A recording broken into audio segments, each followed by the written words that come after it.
জিয়াদ ইবনে Muawiya Yazid ইবনে মুআবিয়া রাদিয়াল্লাহু তাআলা আনহুর উপরে অনেক কিছু আপত্তি তুলেছে, ঘটনা ঠিক নয়।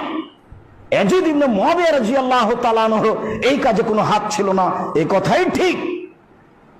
তার অধীনস্থ একজন সেনাপতি ওবায়দুল্লাহ বিন জিয়াদ, তারই এই নোংরা নীতিতে, তারই আদর্শে এই সীমার ইরাকের মাটিতে কারবালার মাঠে মুহররমের 10 তারিখে এই ঘটনা ঘটায়, যা মর্মান্তিক ইতিহাস বলে কিয়ামত পর্যন্ত আছে।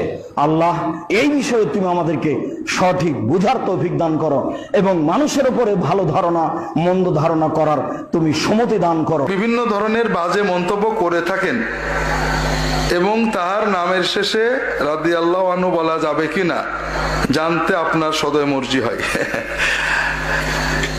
ইয়াজিদ রাদিয়াল্লাহু আনহু বলবেন কেন? সে কি সাহাবী ছিল নাকি?